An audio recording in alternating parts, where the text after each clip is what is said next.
જશે પાનબાઈ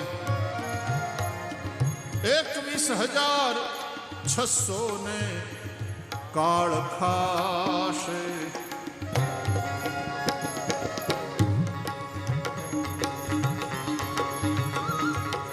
એટલે દિવસના 21,600 શ્વાસોચ્છ્વાસ થાય છે. આવું કે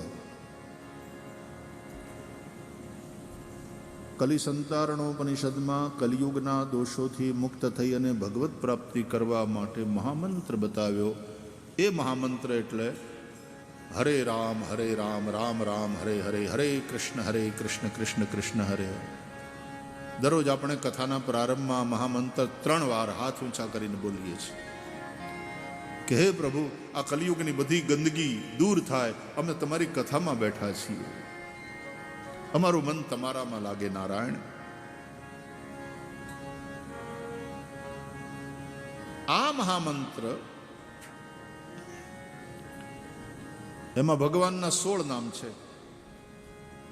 હરે રામ રામ રામ હરે હરે, હરે કૃષ્ણ કૃષ્ણ કૃષ્ણ હરે હરે.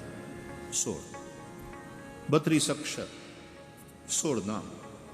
હરે એ હરિનું સંબોધન છે. કૃષ્ણ, હે કૃષ્ણ, હે હરે, અથવા તો હરા માટેનું સંબોધન તે હરે. જેમ સીતાને કહેવાય સીતે, રાધાને કહેવાય રાધે, એમ હરાને કહેવાય હરે. હરતીતિ હરિ, હરતીતિ હરા. રાધા, રાધા હરે. શું હરે? રાધા ભવ બાધા હરો. રાધા જીવની ભવ બાધાને હરે. એટલે હરા, રાધા એનું સંબોધન હરે. એટલે હરે કૃષ્ણ મતલબ રાધે કૃષ્ણ એવો પણ અર્થ થાય. રાધે કૃષ્ણ કૃષ્ણ કૃષ્ણ રાધે રાધે. રાધે કૃષ્ણ કૃષ્ણ કૃષ્ણ રાધે રાધે. હરે કૃષ્ણ કૃષ્ણ કૃષ્ણ હરે હરે. હરે કૃષ્ણ એક જ અર્થ છે. રાધે કૃષ્ણ કૃષ્ણ કૃષ્ણ રાધે રાધે. પુકારીએ રાધે શ્યામ શ્યામ શ્યામ રાધે રાધે. શ્યામ રાધે શ્યામ શ્યામ શ્યામ રાધે રાધે. રાધે કૃષ્ણ કૃષ્ણ કૃષ્ણ રાધે રાધે. રાધે કૃષ્ણ કૃષ્ણ કૃષ્ણ રાધે રાધે. રાધે શ્યામ શ્યામ શ્યામ રાધે રાધે. રાધે શ્યામ શ્યામ શ્યામ રાધે રાધે. રાધે કૃષ્ણ કૃષ્ણ કૃષ્ણ રાધે રાધે. રાધે કૃષ્ણ શ્રી રાધે. કૃષ્ણ રાધે રાધે. રાધે શ્યામ શ્યામ શ્યામ રાધે રાધે. રાધે શ્યામ શ્યામ શ્યામ રાધે રાધે. રાધે કૃષ્ણ કૃષ્ણ કૃષ્ણ રાધે રાધે. રાધે કૃષ્ણ કૃષ્ણ કૃષ્ણ રાધે રાધે. રાધે શ્યામ શ્યામ શ્યામ રાધે રાધે. રાધે શ્યામ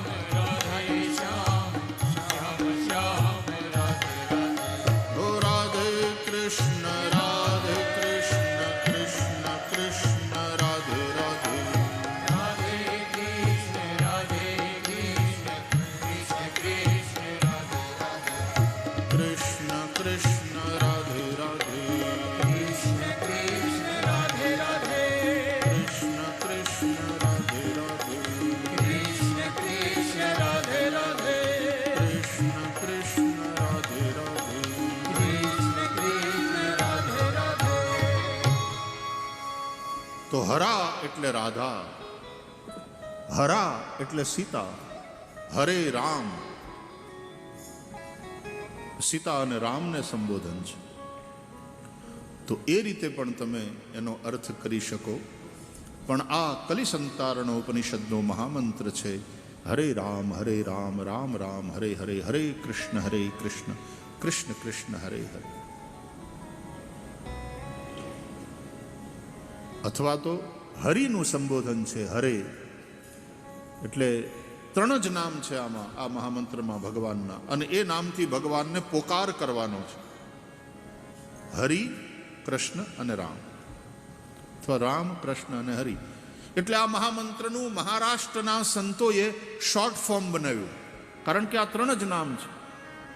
એટલે કે છે રામ કૃષ્ણ હરિ, જય જય રામ કૃષ્ણ હરિ,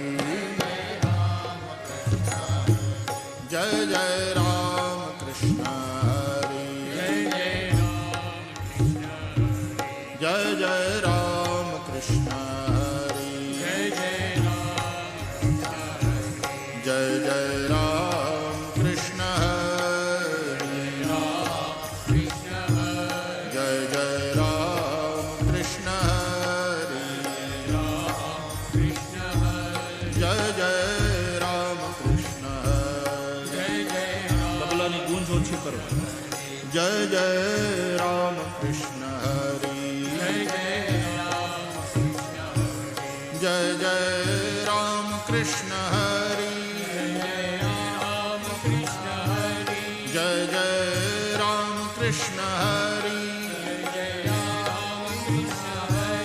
જય જય રામ કૃષ્ણ હરિ, જય જય રામ કૃષ્ણ હરિ, જય જય રામ કૃષ્ણ હરિ, જય જય રામ કૃષ્ણ હરિ, જય જય રામ કૃષ્ણ હરિ, જય જય રામ કૃષ્ણ હરિ, જય જય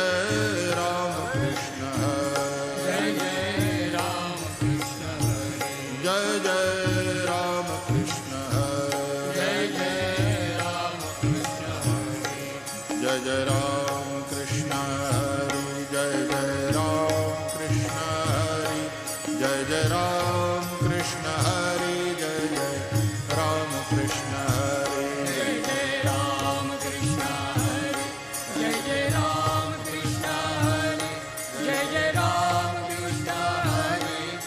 જય જય રામ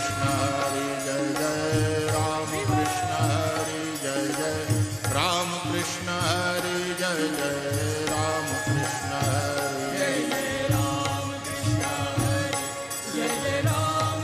કૃષ્ણ હરિ, જય જય રામ કૃષ્ણ હરિ,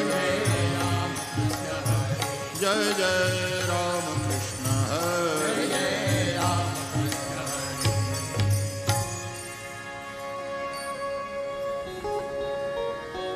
સોળ નામ છે એક મંત્રમાં, 32 અક્ષર છે. આ મહામંત્રની 16 માળા કરો રોજ, તો શ્વાસે શ્વાસે ભગવાનના સ્મરણનું ફળ મળે. દરેક શ્વાસ સાથે ભગવાનનું નામ, જેમાં 16 નામ છે, એવા આ મંત્રની 16 માળા. ગણતરી તમારે કરવી હોય તો કરી લેજો. 21,600 દિવસમાં આટલા શ્વાસ હોય છે.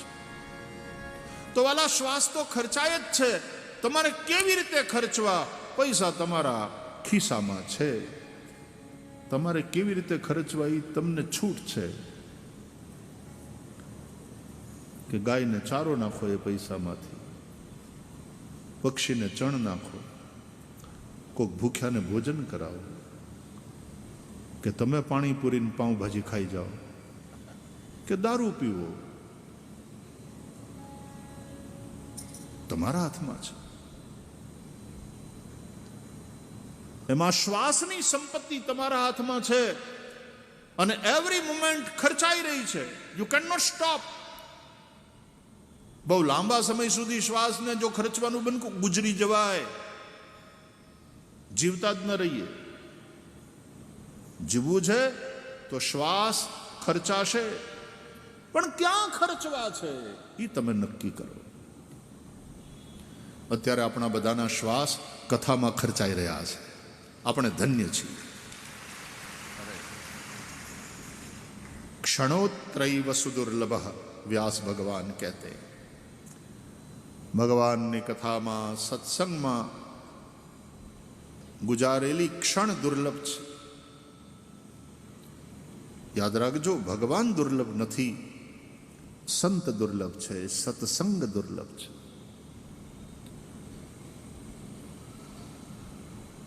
बिनु सतसंग विवेक न होई, लेकिन राम कृपा बिनु सुलभ न सो. सत्संग दुर्लभ છે. એક સંત સમાગમ દુર્લભ ભાઈ. એ રામ કૃપા કરે તો જ મળે. ભગવાનનો અનુગ્રહ હોય ત્યારે જ પ્રાપ્ત થાય. આપણા બધા ઉપર રામ રાજી છે, રંગ બાપજી રાજી છે, મહાપુરુષોના આશીર્વાદ છે. એટલે આટલા દિવસથી આપણે આ ભાગવત સત્સંગ અને આપણા શ્વાસ ધન્ય થઈ રહ્યા છે, કારણ કે અહીંયા ખર્ચાઈ રહ્યા છે. બાકી ખર્ચાઈ તો રહ્યા જ છે, એને રોકી શકવાના નથી તમે. શ્વાસ સાર્થક થાય, જીવતર ધન્ય થાય. શ્વાસને ભગવાનના નામ સાથે જોડો, શ્વાસને ભગવાનની સેવામાં ખર્ચ કરો. આટલા કાર્યકર્તાઓ અહીંયા કથા સાંભળવા નથી મળતું, પણ કથા સાંભળવા આવ્યા છે એ બધાની સેવામાં રોકાયા છે. રસોડા વિભાગમાં, પીરસવામાં, કીચડ થયો હોય તો એ બધો રસ્તો હરખો કરવામાં, દરેક પોતપોતાની સેવામાં રોકાયેલા છે. એમના શ્વાસ સેવામાં ખર્ચાઈ રહ્યા છે. આપણે બેઠા બેઠા સત્સંગ કરીએ છીએ, આ શ્વાસ સાર્થક થઈ રહ્યા છે. બાકી સંસારમાં અને રાગ દ્વેષમાં અને વિષય ભોગમાં અને પૈસા ખાલી કમાવામાં અને પૈસાને ખોટે માર્ગે ઉડાડવામાં જેના શ્વાસ ખર્ચા. કાલ પીબતી તદ્રસમ. યાદ રાખજો, કાલ સ્વરૂપ પરમાત્મા હર ક્ષણે તમારા શ્વાસને હરી રહ્યો છે.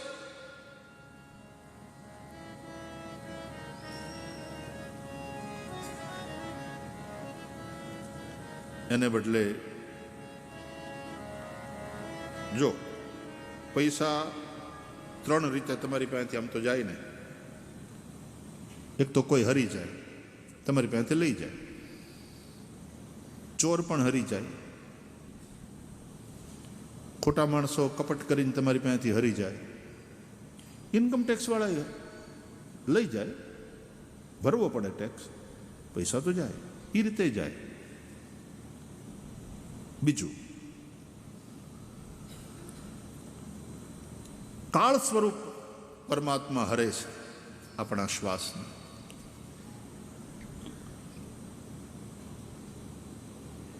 તો ચોર લઈ જાય, ઇન્કમ ટેક્સ વાળા લઈ જાય, અને કાં તો તમે દાન આપો. એ રીતે પૈસો તો જાય, પણ દાનમાં દીધેલો પૈસો કેવો સાર્થક થઈ જાય.